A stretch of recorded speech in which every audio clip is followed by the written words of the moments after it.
안녕하세요. 이번 시간에는 저번 시간에 이어서 노란우산 문재수 선생님의 노란우산 맨 끝에 있는 5번째 동화를 읽어보도록 하겠습니다. 자, 제목은 강아지 어미입니다. 나는 작지만 강아지 어미랍니다. 예쁜 강아지를 그것도 여러 번 낳았으니 강아지 어미라는 말이 틀린 말은 아니에요. 처음 새끼 낳았을 때 소문을 듣고 온 사람들이 모두들 놀라는 표정으로 한마디씩 했습니다. 아니, 강아지가 강아지를 낳았네. 정말 이 작은 강아지가 새끼를 낳았단 말이에요. 강아지를 보러 온 사람들이 나를 보고 강아지 어미라고 놀렸지만 사실 내 이름은 따로 있어요. 내가 처음 아빠의 품에 안겨 집으로 오던 날, 이 집의 두 딸은 나를 보고 팔짝팔짝 뛰었습니다. 은희, 금이는 자매예요. 셈이 많은 막내 금이는 엄마 아빠의 귀여움을 독차지했습니다. 언니의 물건이 마음에 들면 제 것으로 만들어야 직성이 풀렸습니다. 그런 동생에게 늘 양보하는 은희 언니는 마음도 얼굴처럼 예뻤습니다.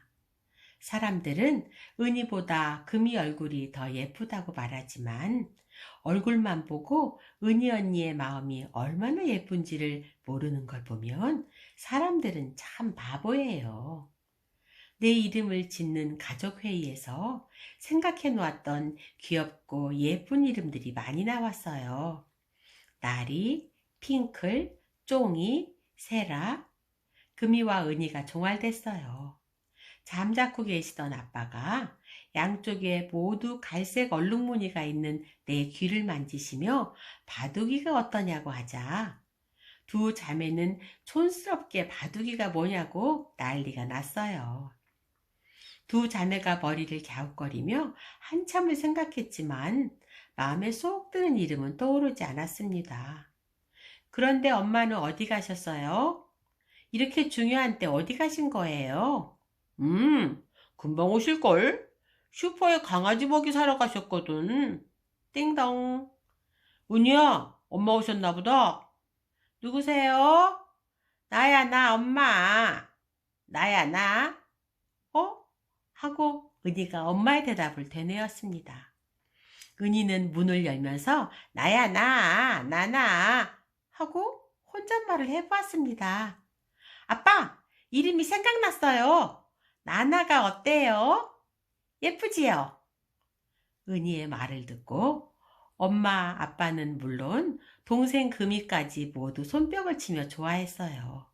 그래서 내 이름은 나나가 되었어요. 동생 금이는 학교에서 돌아오기만 하면 아예 나를 끌어안고 살았어요. 얼굴에 뽀뽀를 하고 머리꼭지에 리본을 달아주기도 했어요. 은희 언니는 먹이를 챙겨주는 일, 목욕을 시켜주는 일, 드라이로 젖은 털을 말려주는 일, 내 보금자리를 말끔하게 치워주는 일까지 모두 언니가 도맡아 했습니다. 그래도 나를 차지하는 것은 언제나 동생 금이었습니다. 내가 어미로 자라자 금이는 금세 또 어린 강아지를 갖고 싶다고 투정이었습니다. 엄마는 새끼를 낳으면 될 일이라고 타일렀습니다. 이듬해 봄 처음 새끼를 낳았습니다. 2마리였습니다. 은희네는 집안에 경사가 난 것처럼 반겼습니다. 고개도 잘 가누지 못하고 눈도 뜨지 않은 채 용하게 젖꼭지는 찾아 입에 물었습니다. 나는 강아지 얼굴을 번갈아 핥아주었습니다. 야, 이 강아지 좀 봐. 그거 참 눈에 넣어도 아프지 않겠네. 사람들 말대로 정말 눈에 넣어도 아프지 않을지 알 수 없지만 강아지 어미인 내가 젖을 불리고 강아지들이 내 품에서 맛있게 젖을 먹고 저희들끼리 장난치며 재롱 떠는 것을 바라보면 참으로 흐뭇했습니다. 어느덧 강아지들은 젖을 뗄 수 있을 만큼 자랐습니다. 사람들은 벌써부터 가져가겠다고 야단이었습니다. 그 바람에 젖을 떼자마자 한 마리는 공원에 또 한 마리는 작은 집에서 가져갔습니다. 금이가 그중 한 마리를 키우겠다는 것을 엄마가 새끼는 또 낳으면 된다고 겨우 달랬습니다. 두 번째 낳았을 때 그중 예쁜 강아지를 골라 금이 몫으로 키웠습니다. 그런데 올봄 새끼를 낳았을 때는 사람들은 예쁘다고 하면서도 선뜻 나서서 가져가겠다는 사람이 없었습니다. 게다가 아빠 회사에 어려움이 있는지 우리를 대하는 것도 예전 같지가 않았습니다. 처음 내가 이 집에 올 때와는 많은 게 달라졌습니다. 처음 금이는 누가 손댈세라 나를 품에 안고 예뻐했지만 지금은 내가 옆에서 귀여운 척을 해도 거들떠보지 않았습니다. 어느 늦은 밤 선희 아빠가 늦게 들어오시는 소리를 듣고 내가 현관으로 달려나갔을 때 유난히 술을 많이 드신 듯 나를 발로 툭 밀쳐내며 저리 가 귀찮아 강아지 집인지 사람 집인지 이거 나는 지금껏 그렇게 말하는 소리를 듣지 못했습니다. 거기다 나를 그처럼 예뻐하던 금이는 한술 더 떴습니다. 나나, 넌 이제 할머니야. 엄마, 이제 아무나 가져가라고 하세요. 가슴이 철렁 내려앉았습니다. 이제 귀여움을 받기는커녕 이 집에서 미운 천덕꾸리가 된 것을 알았습니다. 나는 집을 나가기로 마음먹었습니다. 마당에 노랗게 물들어 있던 은행잎이 그날은 약속이나 한 듯 한꺼번에 우수수 떨어지고 있었습니다. 은희 언니가 아침 학교 가는 길에 챙겨준 먹이를 달게 먹고 나는 소리 없이 집을 나섰습니다. 내가 집을 나올 때 막내가 뒤따라 나왔습니다. 나는 일부러 무서운 표정을 지어 보이며 따라오지 못하게 을렀습니다. 막상 집을 나서기는 했지만 벌써부터 발에 힘이 없었습니다. 하여간 집에서부터 멀리 떨어진 곳으로 가야 한다는 생각으로 열심히 달려간 곳이 공원이었습니다. 사람들은 모두 집으로 돌아가고 공원은 텅 비어 있었습니다. 날은 점점 어두워지고 춥기까지 했습니다. 나무들이 어둠 속에서 살아 움직이는 괴물로 변해 금방이라도 달려들 것 같습니다. 나는 벤치 및 낙엽이 수북이 쌓인 곳에 몸을 숨겼습니다. 무서움에 떨다가 깜빡 잠이 들었나 봅니다. 꿈속에서 가물가물 은희 언니가 나를 부르는 소리가 들렸습니다. 나도 모르게 귀를 쫑긋 세우고 둘러보았지만 은희 언니는 보이지 않고 바람에 낙엽 구르는 소리만 들렸습니다. 다음 날은 아침부터 비가 부슬부슬 내리고 있었습니다.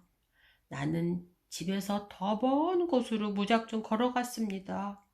아무도 나에게 관심 가져주는 사람은 없었습니다. 앞으로 내딛는 발은 힘없이 자꾸만 헛발을 딛고 있었습니다. 그때였습니다. 맞은편에서 힘들게 손수레를 끌고 할머니가 올라오셨습니다. 손수레 위에는 종이박스가 조금 얹혀 있었습니다. 가게 앞에 내다 놓은 종이박스를 모아 파시는 꾸부정한 할머니였습니다. 할머니는 끌던 손수레를 멈추고 물끄러미 나를 한참이나 지켜보았습니다. 그러다 무슨 생각을 하셨는지 앞으로 몸을 굽혀 나를 손으로 불렀습니다. 새끼들은 다 어디 두고 혼자 비를 맞고 서 있노? 내 물기 어린 까만 눈을 많이 바라보며 물었습니다. 할머니는 나를 수레 위에 앉혀 집으로 돌아왔습니다. 그리고 마치 친손자를 대하듯 따뜻한 물로 비 맞은 나를 깨끗이 씻기고 마른 수건으로 닦아주었습니다. 할머니가 나가실 때 나도 졸졸 따라 나섰습니다. 할머니를 도우려고 작은 종이박스를 입에 물어오기도 하였습니다. 헤이, 참 신통하기도 하다. 웬만한 사람보다 낫다. 그래도 그러지 마라. 그리 안 해도 우리 두 식구는 먹고 산다. 오늘따라 할머니는 평소 안 가던 먼 곳까지 가셨습니다. 빈 수레 위에 나를 태워 막 여학교 앞을 지날 때였습니다. 나나! 나나! 어디서 나를 부르는 낯익은 목소리가 들렸습니다. 처음엔 내가 잘못 들었나 싶었습니다. 그러나 2번, 3번 들었을 때 잊혀진 내 이름을 불러줄 사람? 바로 은희 언니라는 것을 알았습니다. 교문 앞 예쁘게 교복을 입은 여학생들 속에서 은희 언니가 뛰어왔습니다. 나는 손수레에서 뛰어내려 은희 언니에게 달려갔습니다. 은희 언니가 나를 번쩍 안아 올렸습니다. 너 어디 있었어? 내가 얼마나 찾았는데. 은희 언니는 반가움으로 눈가에 눈물을 글썽였습니다. 할머니는 그런 우리 둘의 모습을 가만히 지켜보고 있었습니다. 네, 오늘은 강아지 엄미라는 책을 읽어봤습니다. 아유, 재밌었나요?